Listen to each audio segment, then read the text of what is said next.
No AI was used in the creation of the following. Hi, I'm ESP of espdigiart.com. Hi, y'all. So today we are talking about original artwork versus mirrors versus mass-produced artwork. And I've heard some people talk about this with interior decorating, interior design, and try to say that there's ever a point where mirrors are the high-end way to go. And I think unless you are getting a ridiculously large mirror, and you are in a time in history when mirrors are just not really accessible, I don't think mirrors are generally the way to go. Mirrors have their place, but my rule is it's in the dressing room and it's in the bathroom and it's maybe in the dance studio where you have the gargantuan mirror on the wall to see what you're doing. But outside of that, I've only ever seen mirrors used as decor in a few scenarios. The first is a situation where people were literally in a slum or a ghetto. The second one also involved another type of high risk for theft scenario, so understandably that person might not have been wanting to put investment in the form of original artwork into that space.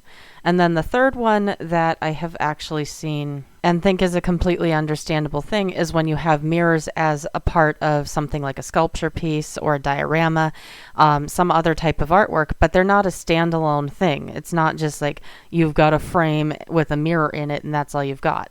When that's all you have, what that does is it screams vanity. Now, whether it's screaming vanity about your personal appearance or the appearance of your home is beside the point. It's screaming vain, and it actually, to me, screams trying too hard. A serious issue I've had with people using mirrors on the wall for the purpose of looking high-end is that you draw the eye to the fact you clearly thought something should be there, and yet, why is it not artwork? To me, mirrors actually will look cheap because they're saying, I clearly think something should be in this space, but I clearly can't afford artwork, or they will say the space is too small and I need to use an optical illusion, a trick of light, to open it up. Original artwork is of course ideal, but it's expensive for a reason. You can't replace it. You've got a situation where the artist did have to put the time into it and they're only going to be able to sell it once. They have to make a living or they can't keep producing artwork. A great way to get something less expensive might be to see if you can get something that's been created by an emerging artist. They're typically going to charge less than a well-established professional. It's a gamble, but in the long term, if you are someone who likes to invest in art, it can be the better investment if accidentally that artist hits it big time. Now, if you're not as concerned about the investment, you still get that same benefit, but realistically, it's still pricey, but it will get you that original artwork. Obviously, I am an artist, so my big bias is toward making it myself. This is obviously something you can do as well, and I've heard people talk about having done this, and what I'm going to tell you as an artist is it's a wonderfully fun thing to do, but it's not for everybody. Depending on what type of artwork you're actually wanting in your home and your space, you just simply may not have the option to do it yourself. Now, if you're looking for something really simple, I've seen a lot of things where I happen to agree with that assessment. A 3-year-old could do it, and yet an artist is getting paid a lot of money for that.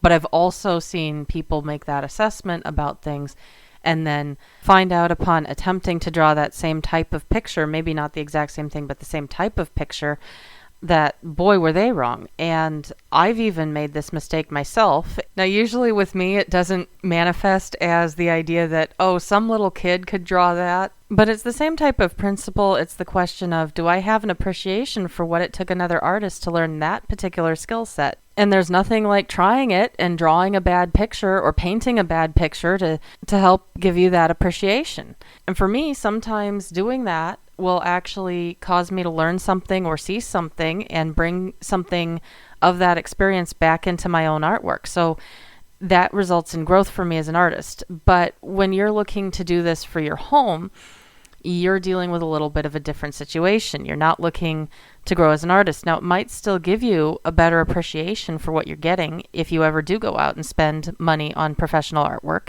And with that being said, the final option, if you really feel like it has to be original or nothing, is to consider just simply seeing if you can find an artist who will barter for their work. Now, that's not necessarily going to be easy. A lot of artists will not do that, and for good reason, I would say. But it is not an unprecedented thing. Which brings us to mass-produced art. If you have a piece of mass-produced art on the wall, somebody's thought process a lot of the time might start and end with, oh, I guess they like that picture. Whereas I pointed out with mirrors, people are going to think, oh, wow, that person is really vain.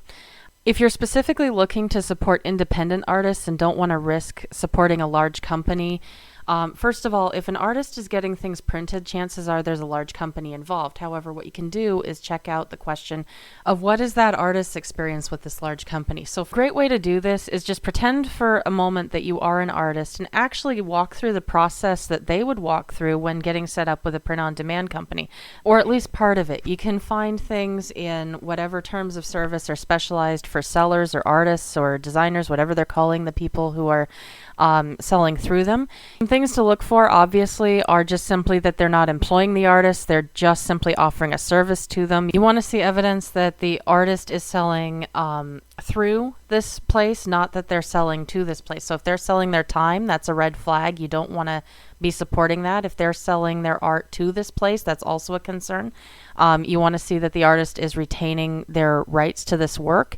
And you also want to see some very clear evidence that that artist is getting paid per sale, not per picture. And one of the things you can do with that is look for things like royalty or commission structures where that artist is being offered, hey, it's X%. Now, sometimes some print-on-demand companies will offer the artist more control over this than others. I would also warn that Etsy is not something that is as pure as you might think. So a lot of people that are through Etsy might be going through a print-on-demand service as well. I definitely could have some things on there because all I did was click a box saying, hey, you're allowed to do this. So if you're specifically looking to get an independent artist and you don't even want the print-on-demand company involved, you may not be able to do that. But that's one option. Another way to handle this is to start right at the artist's website. Don't start with the print-on-demand companies. Don't go to these third-party marketplaces. You need to start with the artist's website.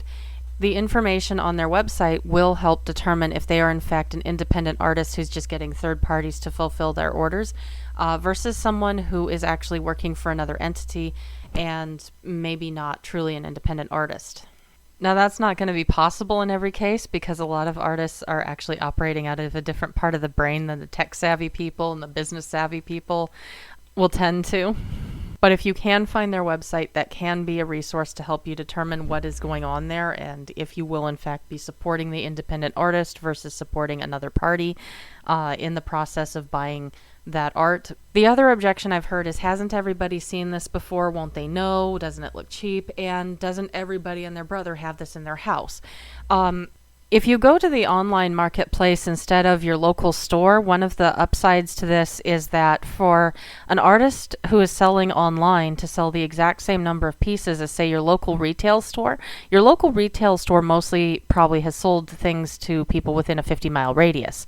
The artist who is selling their artwork online, mass-produced, but probably through a print-on-demand company, is an artist who, if they sold the exact same number of pieces, will have sold them throughout the world. So does everybody in your neighborhood have this? Probably not. There's a much better chance of that. Also, because the online market is so heavily saturated, you do end up with a situation where there's a good chance that there's so much competition out there that while artists are having to compete so hard, the upside for you as the buyer is you have a better shot at something maybe not everybody has just for that alone.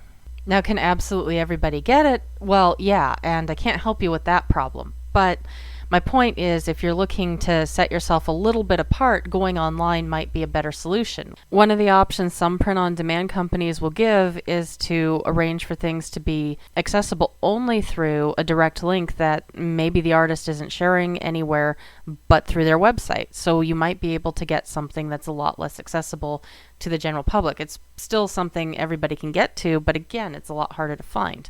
Now, the reason I know this is because I've actually seen this option offered to me through a print-on-demand company that I sell my art through, and I've chosen not to take them up on that.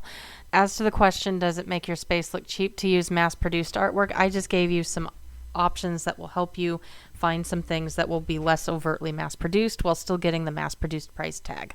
With all of that being said, you need to choose something you love regardless. You need to be independent of the trends. That means you need to quit looking at what's trending and start looking at getting grounded into who you really are and what you really love, regardless of what is trendy. A final rule you can always use to help your space look a little bit nicer, a little bit more high end, is ask yourself the question, hypothetically, if I had the kind of money I'm trying to pretend that I have, what would I really be putting into that space? Not what would everybody else tell me to put there, but what would I be putting there? And why would I be putting it there? If your answer is that you would be putting it there because that's what's trendy or that's what a designer would tell you to do, you have a problem and you need to get grounded into who you really are and what you really love. I know I've already said that, but you do, and it's showing you that. If your answer, however, is coming out with anything other than I would be following trends, then the thing you can do is figure out what is the closest thing that you can get right now to what you would actually choose in that event and use that as a baseline to help you decorate your space. You may not be able to get the exact same thing because that's just simply pricier, but what is the closest thing you would do? And so circling back to the artwork question, the same principle applies. If at some point you're just going to get what you pay for. But in this case, how can you get artwork that maybe not everybody is going to realize the moment they see it is mass produced? If you'd like to help keep an artist from starving, please remember to check out my website, and I'll see you next time.